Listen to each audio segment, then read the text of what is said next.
Hindi pa rin hawak ng Senado ang computer ni dating Bulacan DPWH Assistant District Engineer Bryce Hernandez. Ayon kay Senador Panfilo Ping Lacson, naiwan raw kasi ni Hernandez ang mismong computer sa kanilang bahay. All of a sudden, si Bryce Hernandez, para nagbago ng isip, teka muna,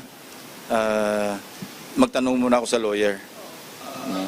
So parang, so na-hold on. So ginawa nung sinil na lang nila para hindi matamper. Ang computer na ito, ang posibleng naglalaman ng mga ebidensya ni Hernandez laban sa mga sangkot sa anomalya ng flood control project lalo na sa Bulacan.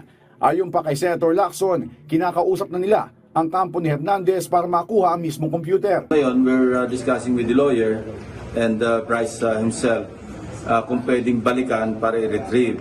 Kasi kung ibang agency ang kukuha doon, either i-search warrant nila yon or isupinan nila si Bryce Hernandez. Pero ayon mismo kay Hernandez, hindi na niya ito-turn over sa Senado ang kanyang computer. Ito ay sa kabila ng ilang beses na pagpayag kay Hernandez na makalabas mula sa kanyang detention facility para makahanap ng ebidensya. Kinumpirma naman ni Lacson na may mga miyembro ng CIDG na nagpunta sa bahay ni Bryce pero hindi nila nagalaw ang computer.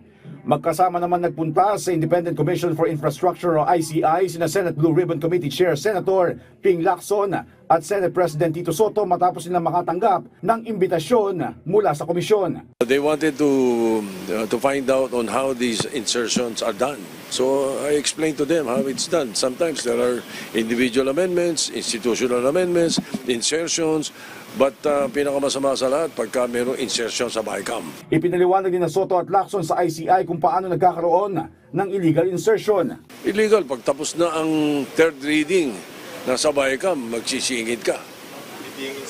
Mga illegal insertion dyan. I submitted 2 folders, another 11 folders sa mga attachments. So there's a wealth of information doon sa binigay ko mga folders. Andun talaga. Nanindigan din ng Senado, natutulong sila sa investigasyon ng ICI. Sa kabila nito, mariing kinundina ng ICI ang kumakalat na ulat na tila may nagtatamper o sumisira sa mga dokumento ng DPWH. Ayon sa ICI, naniniwala sila na ang mga dokumento may kaugnayan sa Public Works ay pagmamay-ari ng publiko.